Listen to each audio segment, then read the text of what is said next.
Hello friends, स्वागत है आप सभी का स्टेप टू सक्सेस चैनल में। डेली करंट अफेयर सीरीज में आज 28 फरवरी 2023 का ये हमारा फरवरी 2023 का लास्ट वीडियो है। इसके बाद हम फरवरी का एक पूरा जो भी 50 या 100 मोस्ट इंपॉर्टेंट क्वेश्चंस होंगे करंट से रिलेटेड, उसका एक वीडियो रिलीज करेंगे। तो आज ये फरवरी माह का हमारा जो है वो लास्ट करंट अफेयर्स का वीडियो है। इसमें आज हमारा पहला क्वेश्चन है, हाल ही में मनाए गए राष्ट्रीय विज्ञान दिवस 2023 की थीम क्या है।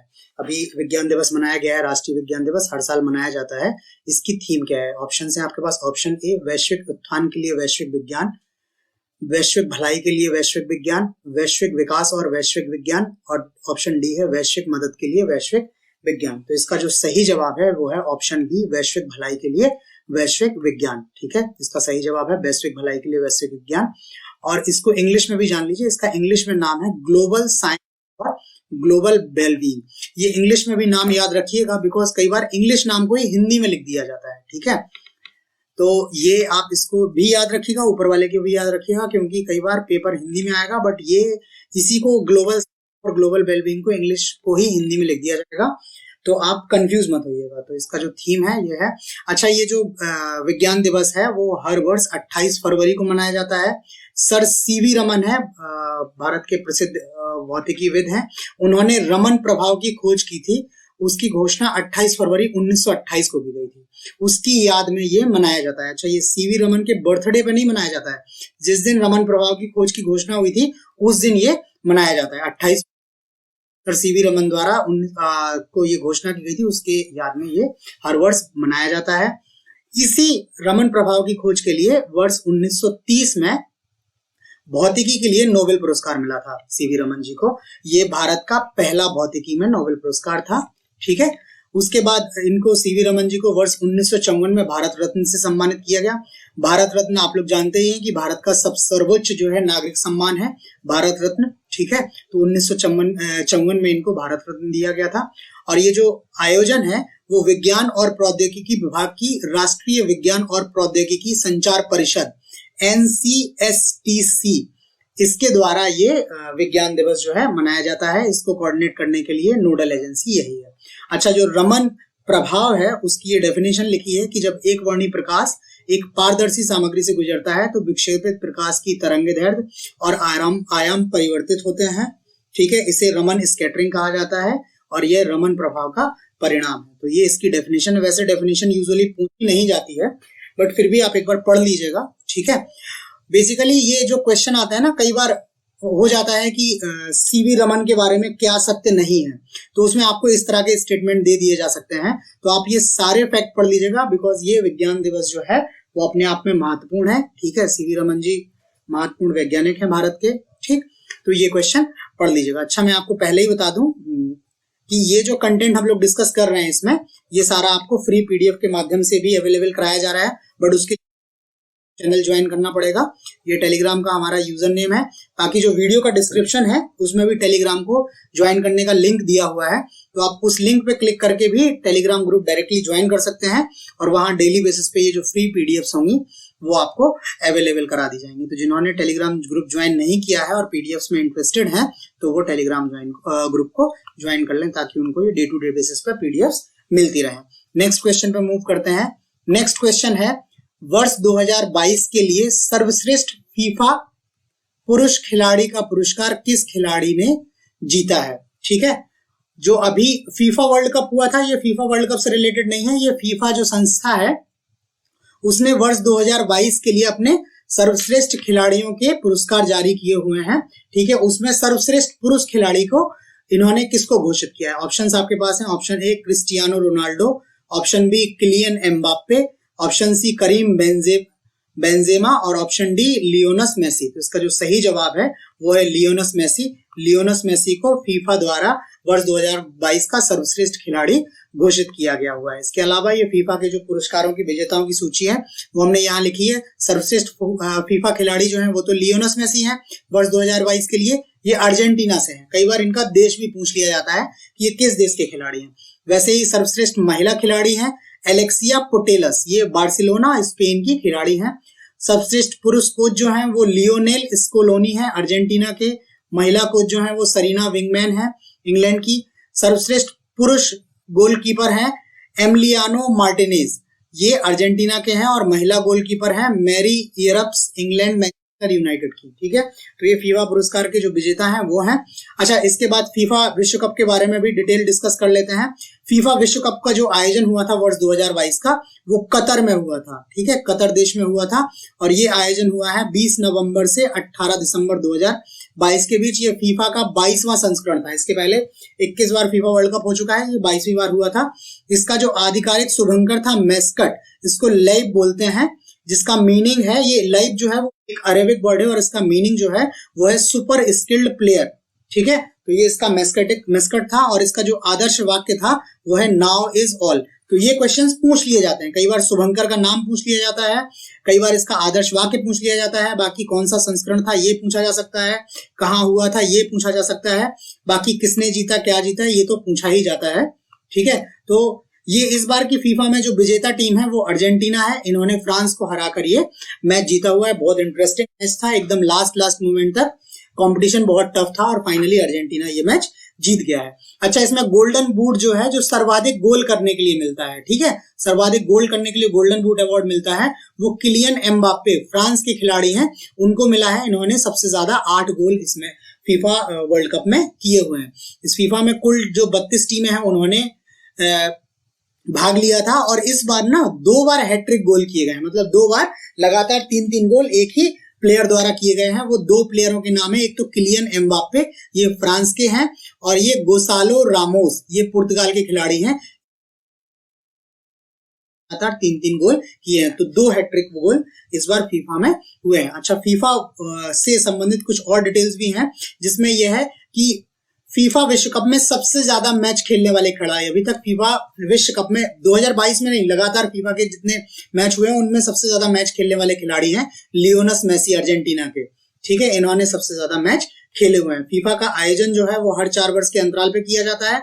तो अभी 2022 में हो चुका है, अब 2026 में ये कनाडा, मेक्सिको और यूनाइटेड स्टेट्स में संयुक्त रूप से आयोजन इसका। ठीक है, और फीफा में 2 बार गोल्डन बॉल अवार्ड किसको मिला है? लियोनेल मेसी को मिला है अर्जेंटीना में। और सबसे अधिक 5 बार फीफा विश्व कप विजेता टीम जो है वो ब्राजील है। ब्राजील के पास फीफा के सबसे ज्यादा टाइटल्स हैं। तो ये फीफा के बारे में ओवरऑल डिटेल्स जो मोस्ट इंपॉर्टेंट मुझे लगी वो मैंने आपके साथ शेयर कर दी है। ठीक है, नेक्स्ट क्वेश्चन पे चलते हैं। नेक्स्ट क्वेश्चन जो है, पहली बार बंजारा समुदाय एक है, बंजारा कम्युनिटी, उसके आध्यात्मिक नेता है संत सेवालाल महाराज जी। ठीक है, ये बंजारा समुदाय के आध्यात्मिक नेता हैं। इनकी जयंती 27 फरवरी 2023 को संस्कृति मंत्रालय भारत सरकार द्वारा मनाई गई है। यह उनकी कौन सी भी जयंती है? ठीक है, ऑप्शंस आपके पास हैं। Option A 285, option B 286, option C 284 और ऑप्शन डी 287। तो ये इनकी 284, ऑप्शन सी इसका सही है उनकी ये 284वीं जयंती है जिसे भारत सरकार द्वारा मनाया जा रहा है। ठीक है, ये 27 फरवरी संस्कृति मंत्रालय भारत सरकार द्वारा मनाई जा रही है। तो क्वेश्चन का ही पार्ट हो गया। इनका जन्म जो है वो 15 फरवरी 1739 को कर्नाटक के सुरगोंडन कोप्पा में बंजारा समुदाय के एक समाज सुधारक और आध्यात्मिक नेता माना जाता है इनको।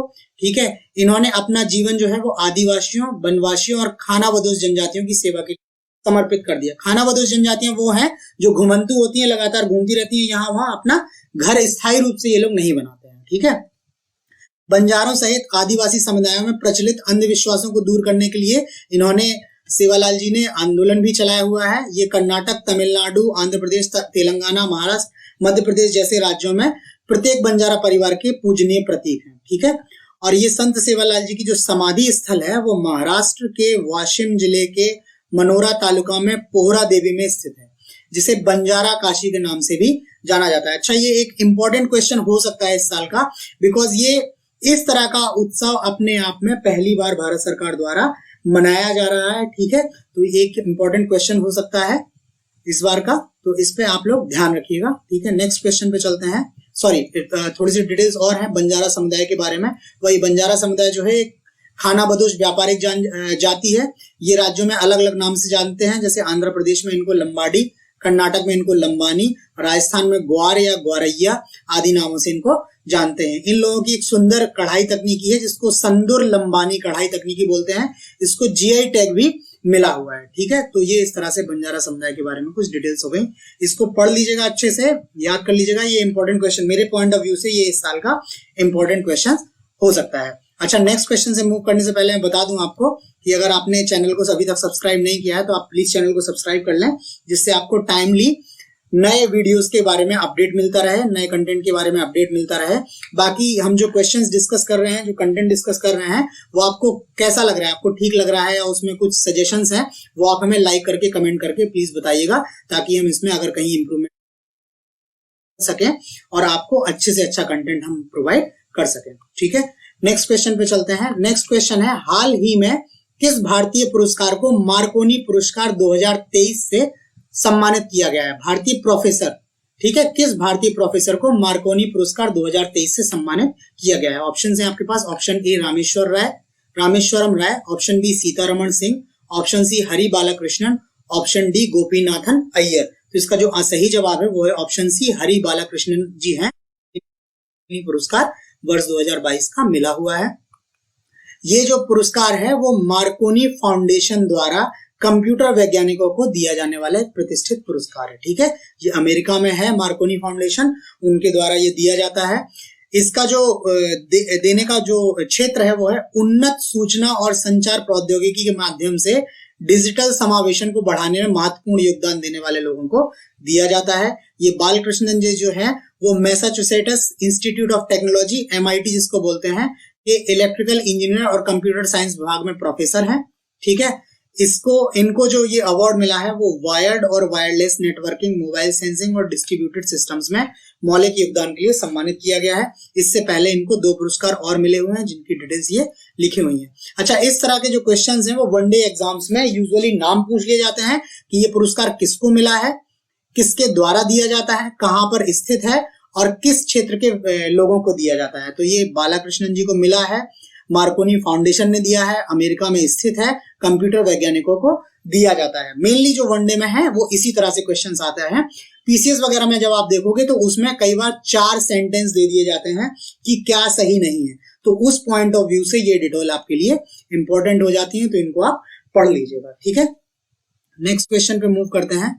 नेक्स्ट क्वेश्चन जो है ये आज का हमारा लास्ट क्वेश्चन है। आज करंट अफेयर्स में बहुत कुछ हमें नहीं लगा जो बहुत इंपॉर्टेंट हो, तो इस वजह से 5 ही क्वेश्चन हैं। ये लास्ट क्वेश्चन है, भारत सरकार द्वारा हाल ही में अनुमोदित दिवांग जल विद्युत परियोजना, दिवांग हाइड्रो पावर प्रोजेक्ट जो है वो किस राज्य में स्थापित की जा रही है? ठीक है, इसका ऑप्शन है, option A Sikkim, option B Arunachal Pradesh, option C Assam और ऑप्शन डी मेघालय। तो इस क्वेश्चन को गेस करना बड़ा इजी है, बिकॉज दिवांग जो है वो काफी नोन नेम है। ये दिवांग जो है वो एक नदी है, अरुणाचल प्रदेश की नदी है, तो ये परियोजना अरुणाचल प्रदेश में लगाई जा रही है। इसका सही जवाब ऑप्शन बी है, अरुणाचल प्रदेश। ठीक है, ये दिवांग परियोजना अरुणाचल प्रदेश में स्थापित की जा रही है, चीन के बॉर्डर के पास।